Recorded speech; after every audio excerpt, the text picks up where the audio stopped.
second generation dancer, what is your thought on this?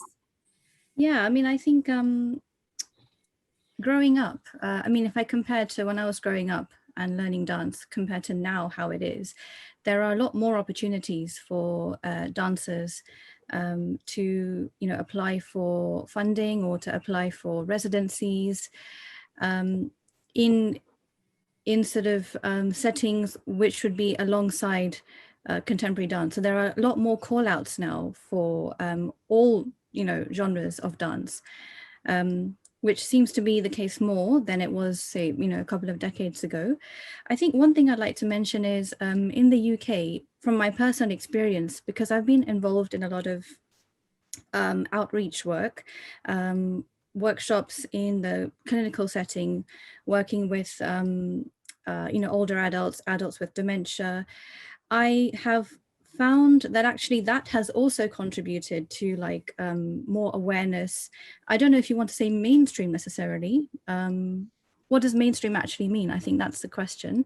But certainly in terms of awareness and recognition of Indian dance, I have felt through a lot of outreach work that has helped because, you know, I have found when you kind of make the effort to actually go and, you know, connect with groups of people that may not have access to theatres, access to performances necessarily, that can also generate more of an interest and maybe like a potential, you know, future audience as well.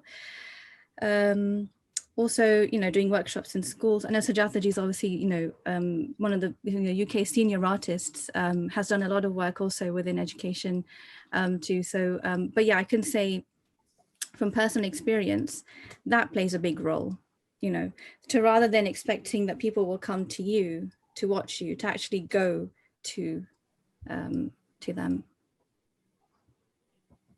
And we're lucky because we have a lot of funding and support from the government for those kind of projects.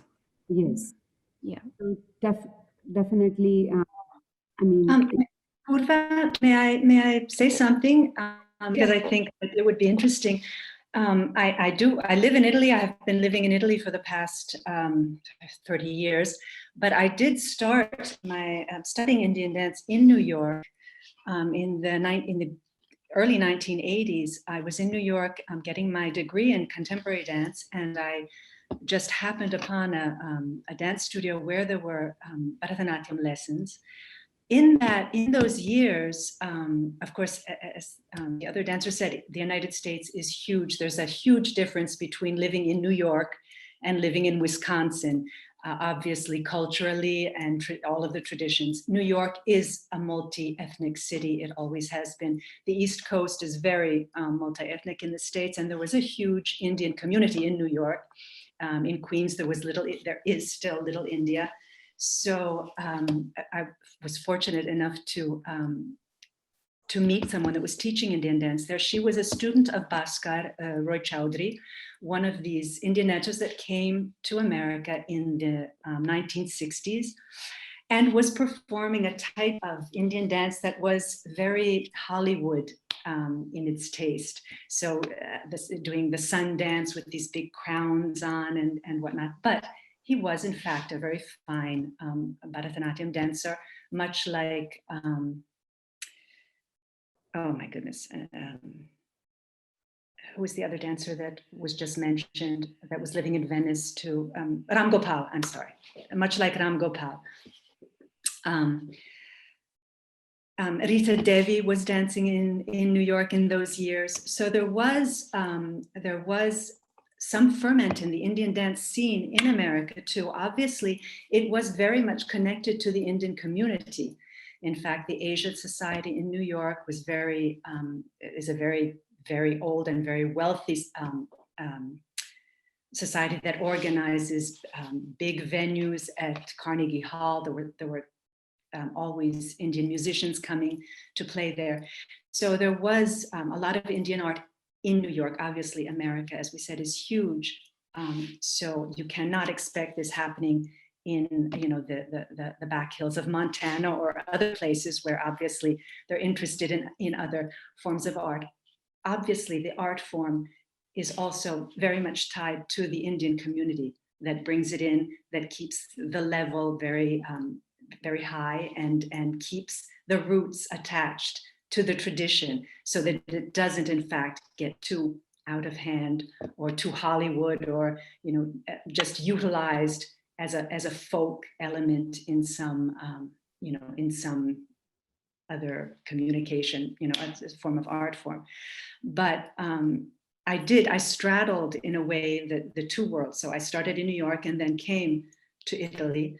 But whereas in New York in the 80s, there was a very vibrant Indian dance scene, in Italy, there was literally close to nothing when I got here. Yes, I agree with you, Marisa. I mean, IDEA, this is the 27th year of IDEA.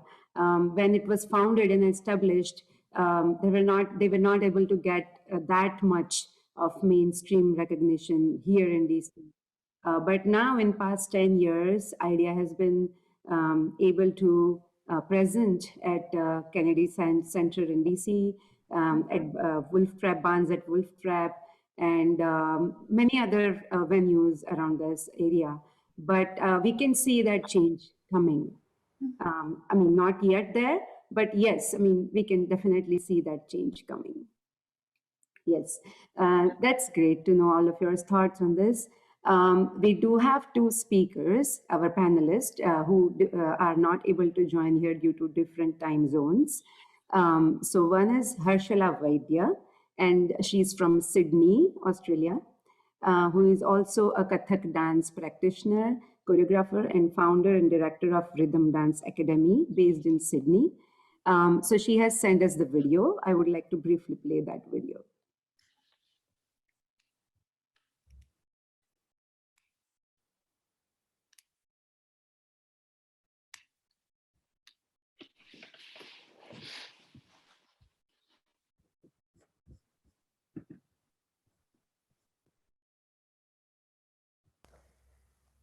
Namaste. First of all, I would like to thank Purvi for giving me this opportunity to be a part of this panel discussion. I would like to answer all your questions briefly, as much as I can.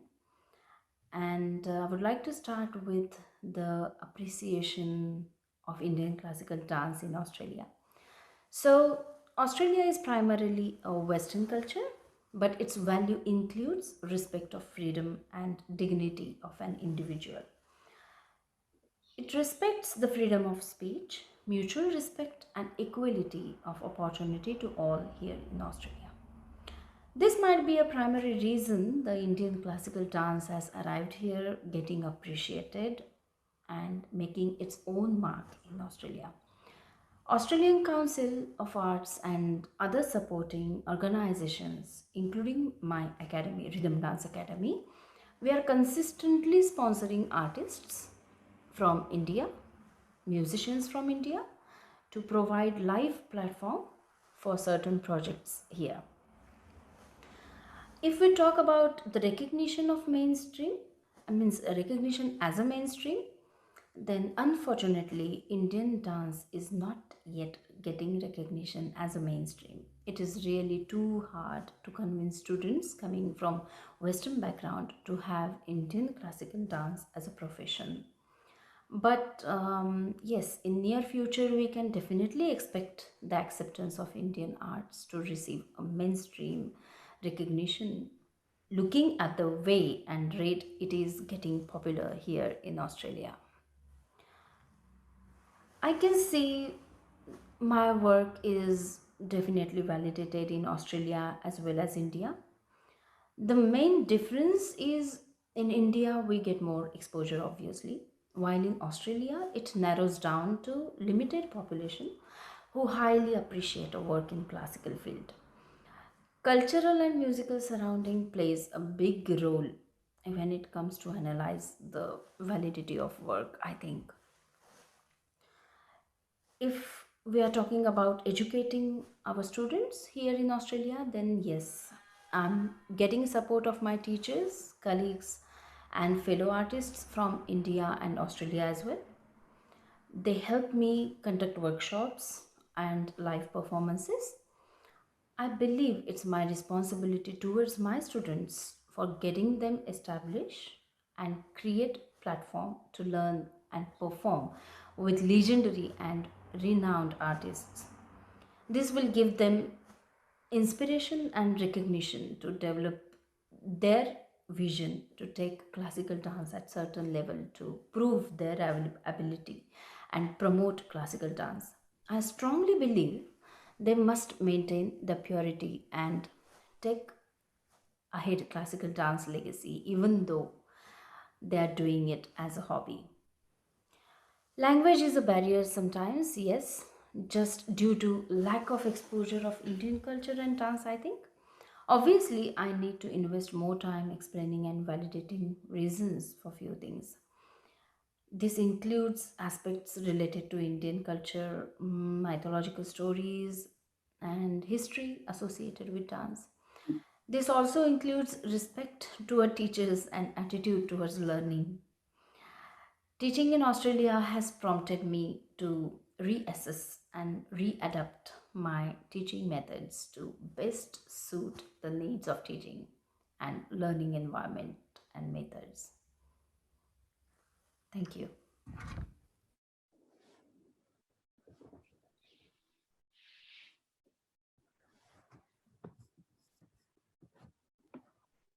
Thank you, Harshila. The reassess and readapt, I think we all have done that, moving away from our own countries. That moves us to our next question, and this is directed towards Suraj and Marisa. You both practice Indian as well as non-Indian dance styles. Um, Saying that, do you believe that your work is validated only if it's presented in India?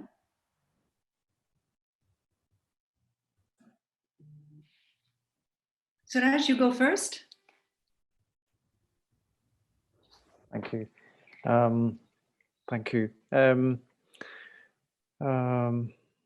It's an interesting one because I'm ethnically Indian, but I don't think I would have started Indian dance naturally in Malaysia. You know, it's purely by happenstance that Indian dance has become my career, and so because my identity as a professional dancer took root first in Australia and then developed for many years in the UK. There's a sort of harking back to the relationship with India. That's a part of my relationship to dance. But I've never sought validation from India, mainly because like I said, my identity as a professional artist took place in other parts of the world. That being said, as we can all appreciate, the cultural ease that comes from practicing Indian dance in India amongst Indians cannot be replicated in other parts, parts where the parts of the world where the cultural idioms are vastly different. So I make regular trips to India. There's a kind of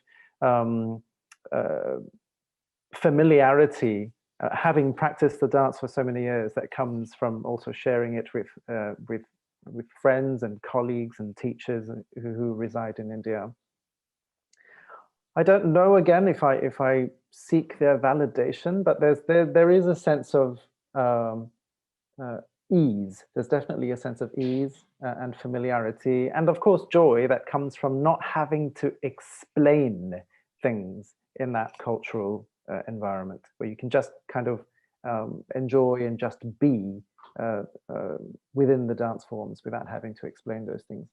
I think, yeah, of course, definitely. You know, when people look towards the cultural hubs in India, the sort of meccas of dance, Chennai, Delhi, Mumbai, wherever dance is really happening, there is a kind of fulfillment that comes from feeling that, oh, if I've performed there, I've sort of made it. It's sort of like, you know, making it as an actor in Hollywood, I suppose.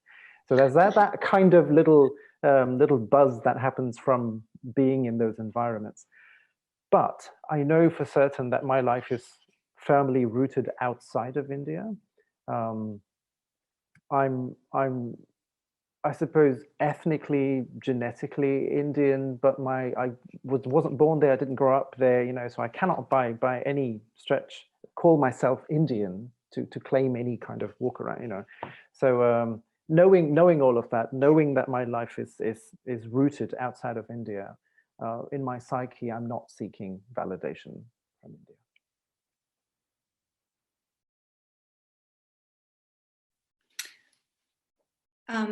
Purva? Yes, Marisa, please go ahead. Okay. No, I just wanted to say on my part, I have never, in fact, performed in India. My time in India was always spent studying. I preferred to dedicate myself to studying there. What I find in Italy and early on in New York was, but especially in Italy, because in New York, most of the performances were for the Indian community, who, of course, certainly don't need their dances explained to them. In Italy, and in Europe, in other places in Europe, I find that the public, in fact, needs a key of access to the dances. Otherwise, it just remains a very beautiful aesthetic experience because the music, the costume, rhythms are universally, can be universally called aesthetic. But to really delve into the meanings of the dance and to really appreciate and follow the dances and the dance dramas, I find that the public needs that key of access. So I have gotten very used to just explaining the stories to the public.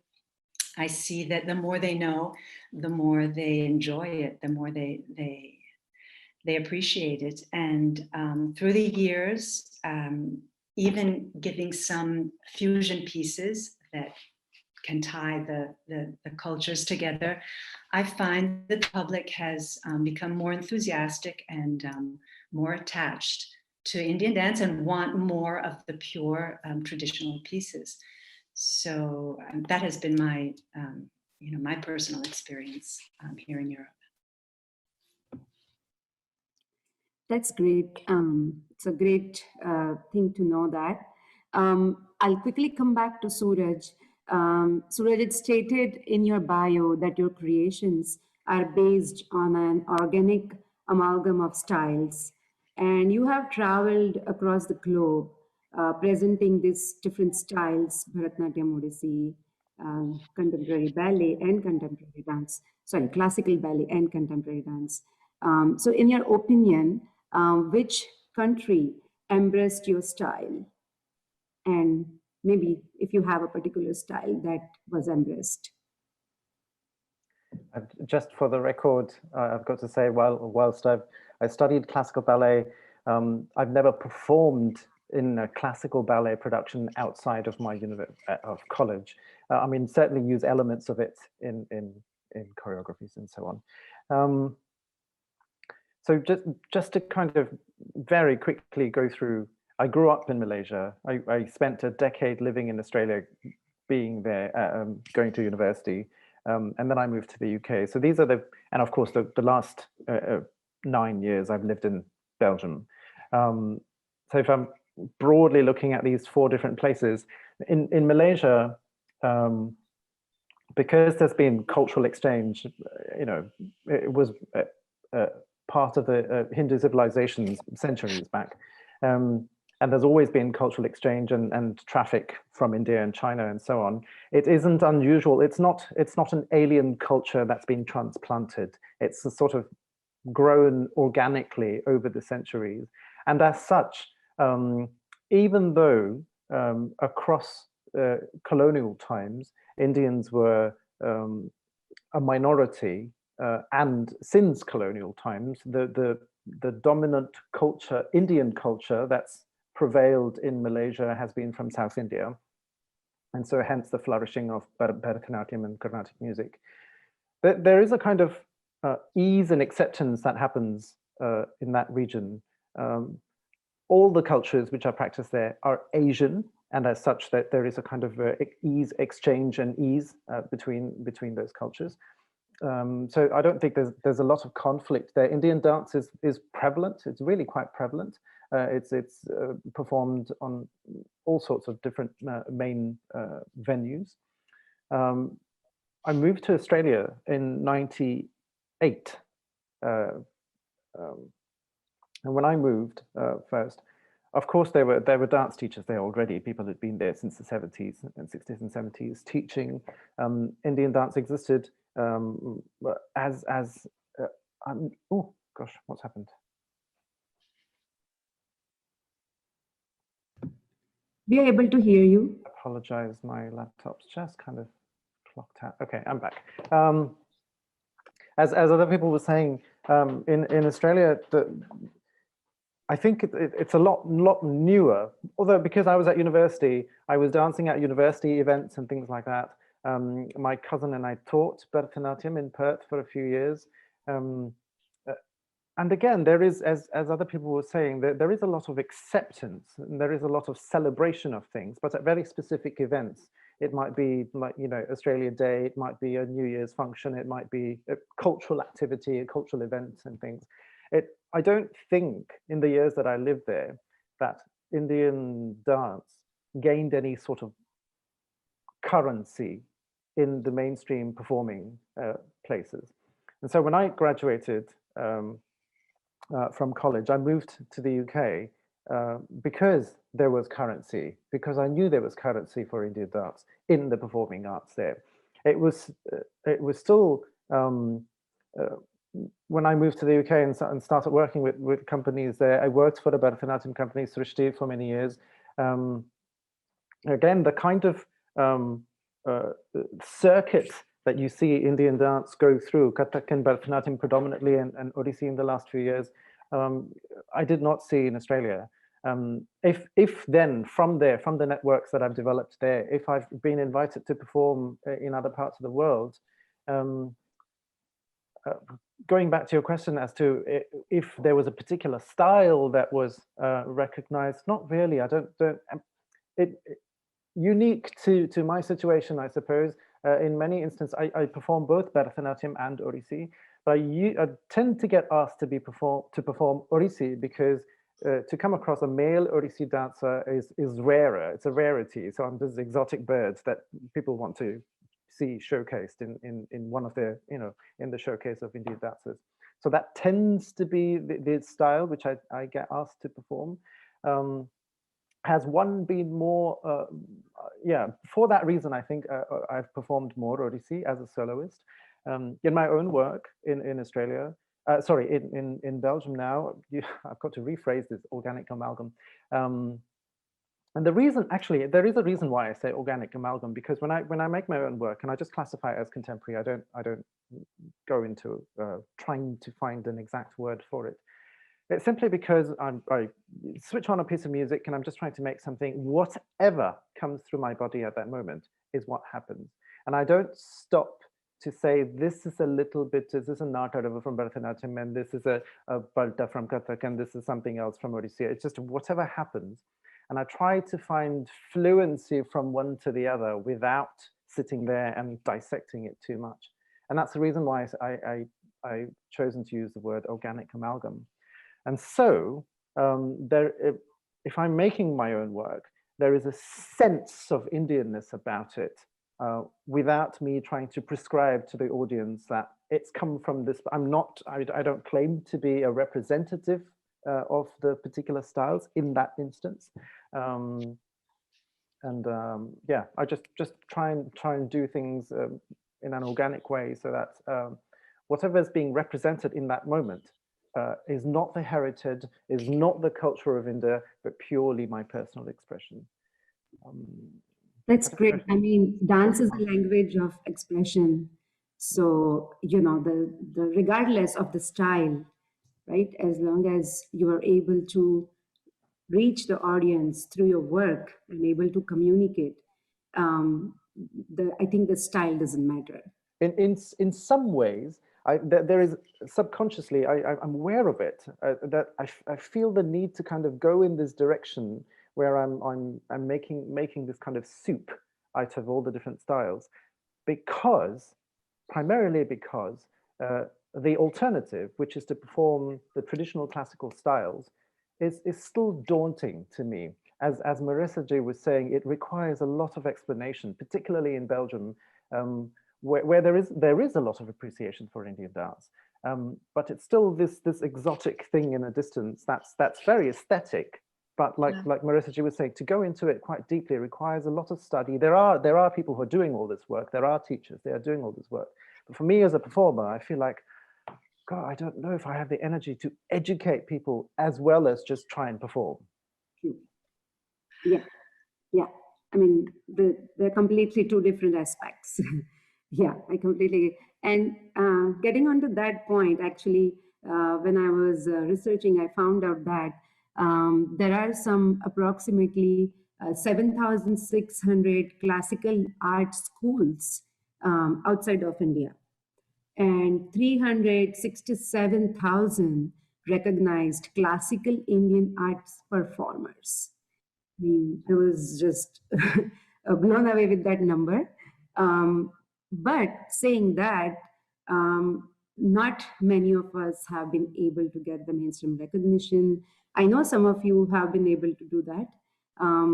But saying that, and this question is actually directed to all of you, saying this with these numbers in mind, what do you think, like the next generation, and some of you who are teachers as well, what do you think the next generation, are they taking up? I mean, of course they're learning, but are they taking up this as a profession, especially being born and brought up in, I mean, outside India, and with a different culture growing up? I mean, have you experienced anything when you teach like this? It's open, so anyone can take up.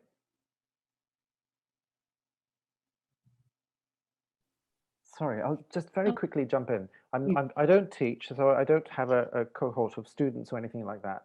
But I must say, from just in the last decade, all these frequent trips that I make to India, and of course you hear the generation above you always a little bit concerned about how the forms are going to be taken. They're worried about who's going to do it, are they going to do it responsibly, etc. But just seeing the number of young people who are interested in Indian dance, who are doing it, certainly they're studying it seriously, and who want to perform and who are interested in it, is really quite reassuring. I'm somewhere in between. I'm not I'm not a child. I'm not a senior artist.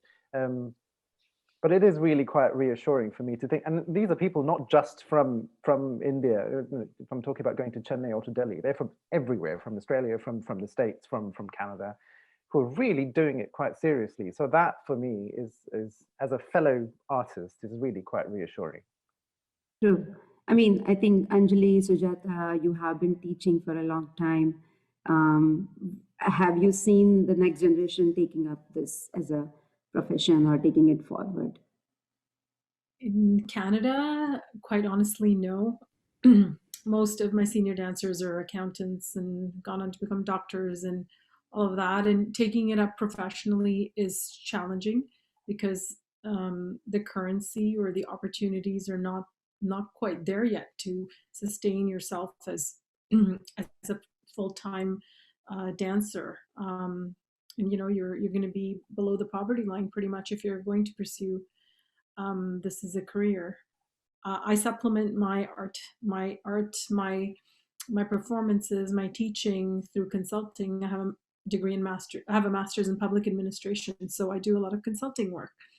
It's not possible, and after COVID, I think it's jolted most of us, my friends, my community of dancers here, and with most of the opportunities drying up in the last year, and possibly now we're 2021 is a write-off, possibly 22 with the new variant coming. Taking this up professionally is a big question. I think you've rightfully asked this. It's going to be a challenge.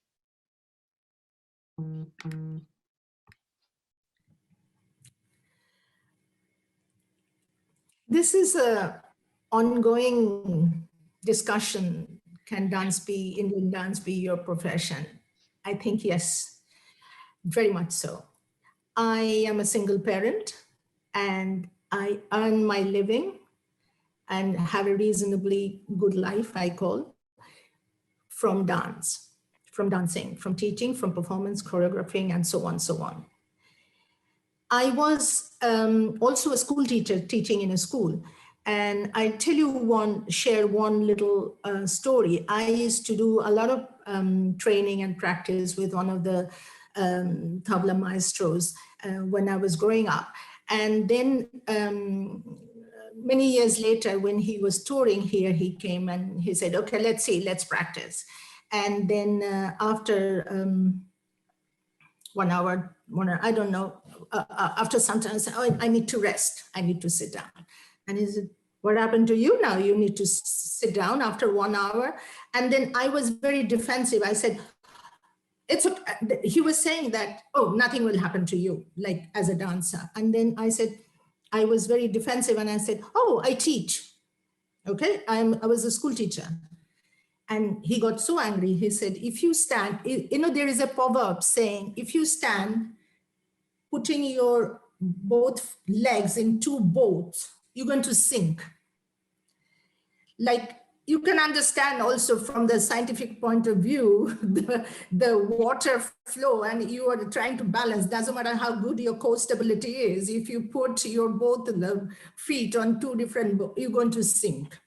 And on that day, I didn't sort of agree with him. Like, I was still holding on to, no, that's fine, I am okay. I decided that I'm going to give up my school teaching, which was making sure that I could pay my bills, but I trusted my dance. And I'm fine. Years gone by. So sometimes I think in life we have to make a little decision and jump. And of course, another thing is, I have many students who are doing professionally, at least 8 of them are taken dancers professionally. Now, sometimes I feel if we are going somewhere on a tour or something, first thing is, oh, I'll be a bit late because I need to get my nails done, okay? Now, for me, if I have less money, that is not my priority to get my nails done. It was never a priority. But your basic needs change. Like it's not like somebody has a high lifestyle or anything, but it's a basic need for another person to have a good holiday and do this. My basic need wasn't like that. And that is probably the reason I kind of carried on. I didn't have to get my nails done with that extra 30 quid. I would rather spend it on somebody. So it is not the young generation's any fault, or it is the way the life is. I have certain requirement. If I cannot get my nails done, I would think I'm very, very poor. So, but that was not the case for me. Even if I did have to do my, scrape my own nails, it's fine, as long as I'm happy in what I'm doing and I'm doing full-heartedly. And that was one thing I was very sure. If I'm doing something, when I decided I'm going to go totally in the dance, I said, it's awful to do half-heartedly anything, when I was a school teacher, and when somebody was saying, do you want to go this training? You can be, deputy head. And I said, no, I dance. So I was giving both sides these excuses. No, I teach, and no, I dance. So I wasn't going to go anywhere, I realized. So it is very much possible. It is to be honest, dance profession is not just performing, it's not just choreographing. Luckily, I loved all of it. Education work gave me huge buzz.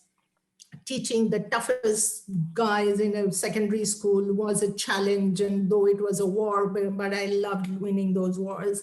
So luckily, I still enjoy teaching 5-6-year-old and then the professionals. So I was lucky that I could enjoy that.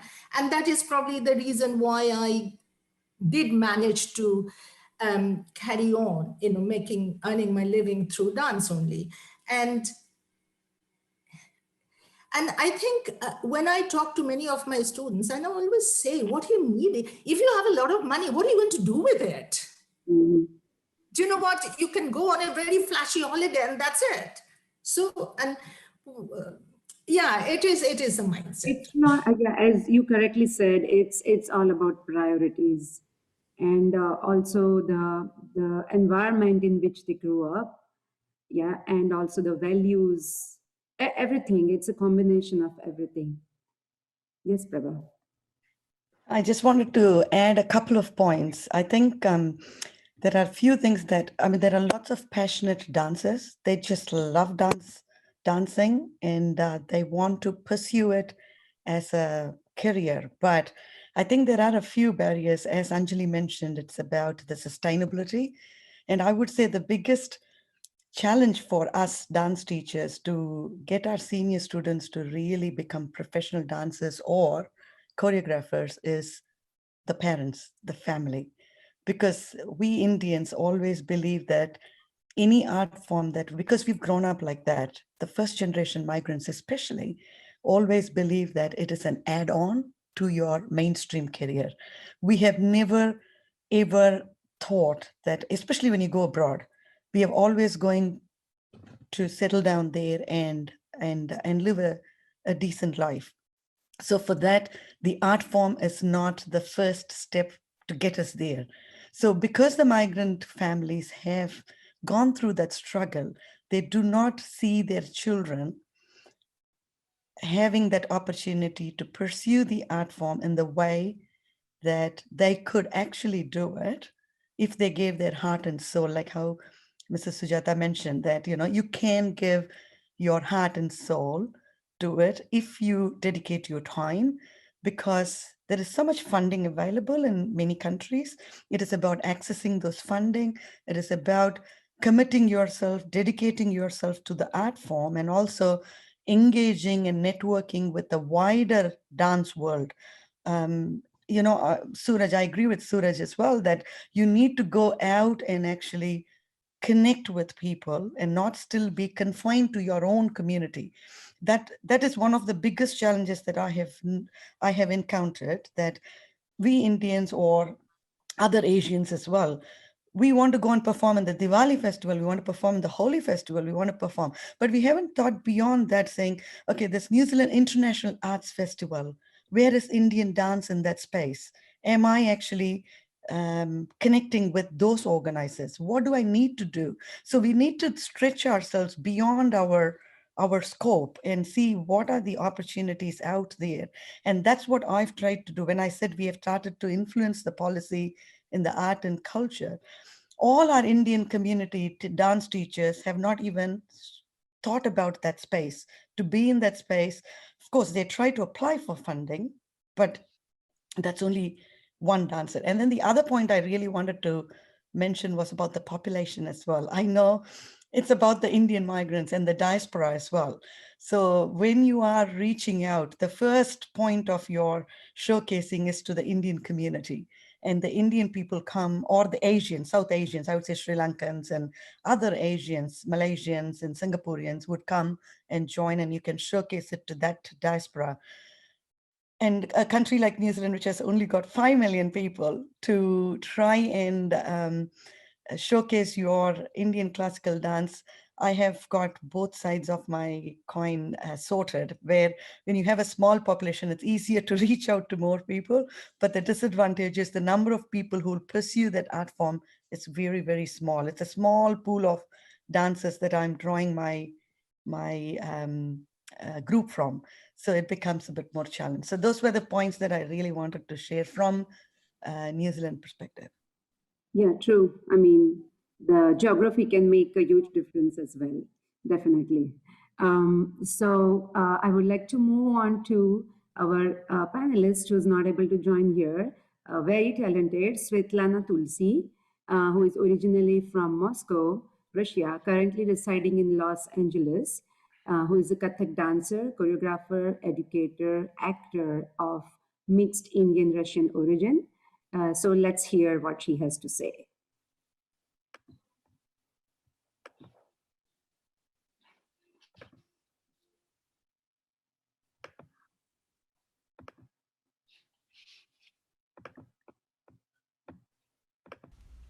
Hello, you beautiful people. I'm Svetlana Tilasi. I'm excited to be a part of the panel talking about the state of Indian dance outside of India on the dance festival called Brazili Dance. So, the first question that we have on the panel that we're going to talk about is how Indian dance is appreciated in your country. Well, I am from Russia, from Moscow, and of all the cultures in the world, I guess somehow Russians are the people who really appreciate Indian dance a lot more than most other nations. At least that's what I've experienced because every single person that comes to the class is always excited. They want to learn, they want to know exactly how it's done. They feel inspired by the Bollywood dance films that they see, especially the old ones, not the modern ones, but the old Bollywood movies like Mughal Azam, like Umrao Jan, Devdas, even the older version and the newer version, both of them. And people just feel inspired. So Russians do love Indian classical dance. That's what I can say. Question number 2 is it hard to get mainstream recognition? It is hard to get mainstream recognition, of course, because you are trying to promote a very traditional ancient dance form like Kathak. It's not something that everybody can connect to instantly like they do with easygoing global pop music. It's something that takes effort, something that takes creativity, because if you want to reach wide audiences with your dance, that means you have to figure out a way to connect with them, whether that's through music or through adding something to your classical dance or costume or a combination of all. Because storytelling is as old as time, but storytelling in the language of Kathak, of classical dance, is different, and you just need to find a story that's relevant. So the next question is, do you believe that your work is validated only if it's presented in India? No, my answer is no. I feel like a lot of countries nowadays, because the world is so globalized, they do appreciate Indian dance and they want to learn more about it and they want to spread it across the world, and I'm a part of that movement. Next question.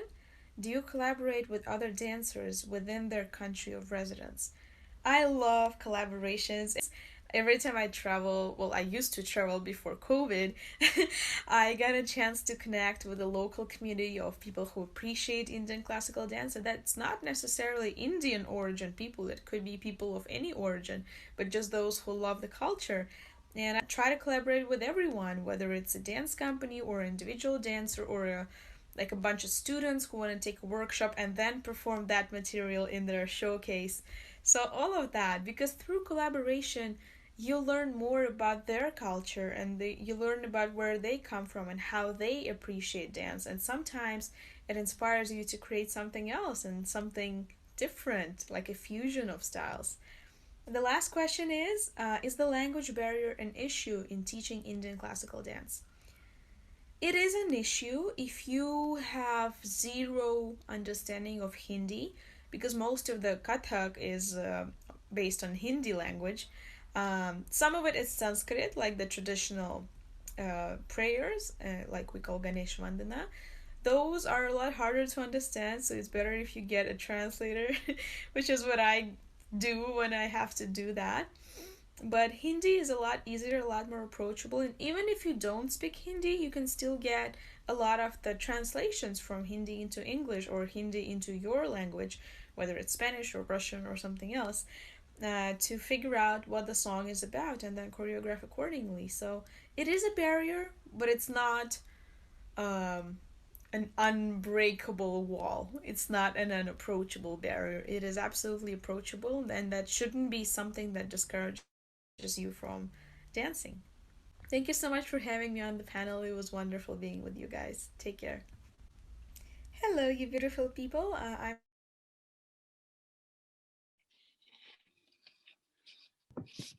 Thank you, Svetlana. That was wonderful. And actually, that takes us to our last question, as Svetlana just answered. As I myself is also a Kathak dance teacher and a performer, and I'm sure all of you, those who practice Kathak, come across this, because Kathak is the only Indian classical dance style that has Padhant is the most important part of Kathak. So we have to recite and dance. And I myself come across this problem a lot.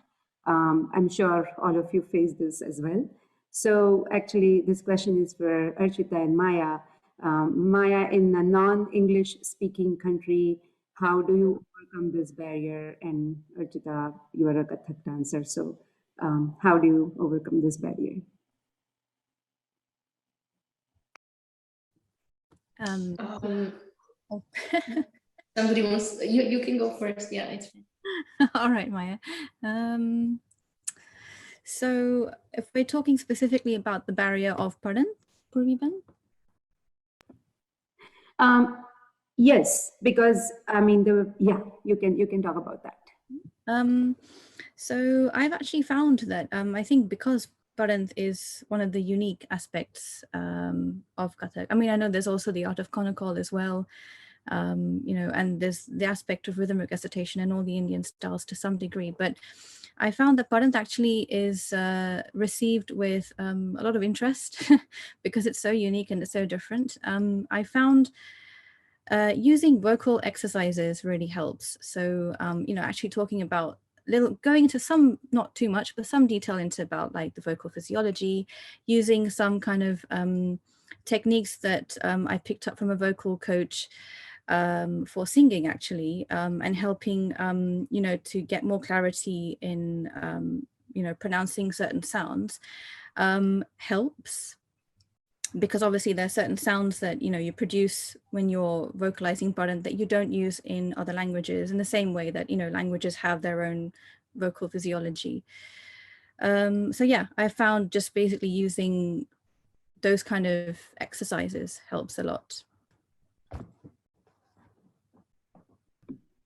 Maya? Yeah, that's an interesting question. I'm not sure. Well, first of all, I don't teach that much, and especially not anymore. So when I was teaching Bharatanatyam, yeah, the language was the barrier, but then the only like really interested student. Even when you perform, right? Like when you perform Bharatanatyam, right? So Yeah. do you? Yeah. Okay, so basically I studied Bharatanatyam only specifically in India. So I lived 10 years in India, and that's where I got all my knowledge. So I didn't get it outside of India, and I have no idea how it is to learn it anywhere else. So for me, yes, it was a barrier, but then I had an amazing teacher who was so, first of all, generous human being, and then a teacher and an artist. So she really sat with me and translated everything, and I had beautiful friends and colleagues who, whenever I didn't understand something, I could pick up the phone and call and say, please, quickly, I don't understand this word.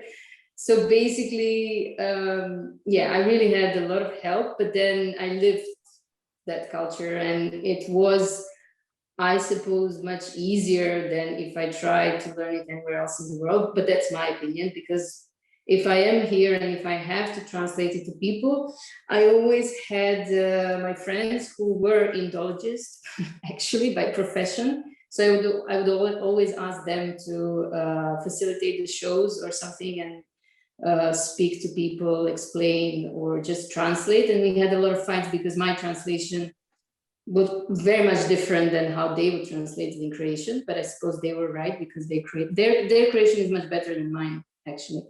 So yeah, it might be a barrier, but I think, and I really believe, that art is so much beyond just a vocal language. At least it should be. So it's same like I'm watching some of the Korean movies from like 80s or 90s that are really amazing, and I have absolutely no idea what they're talking about, but it's just so beautifully visually attractive.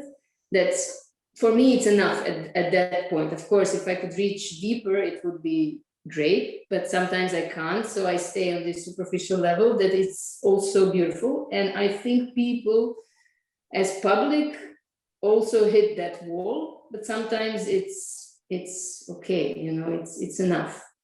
And then if they want to know more, they can always ask, and we are always there, I think, to explain or give them a little bit more. But basically, I mean, I can't cover all the knowledge in the world.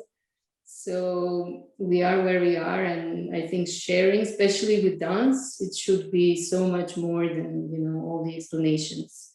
It's whether you feel it or not. But that's just me. So. No, that's true. So usually, I mean, especially me, when I'm teaching, I mostly have students from Indian community.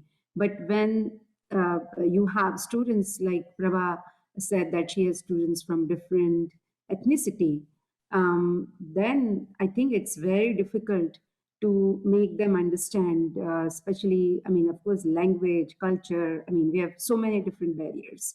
So it must be really difficult for you, those who teach different ethnicities, to explain them.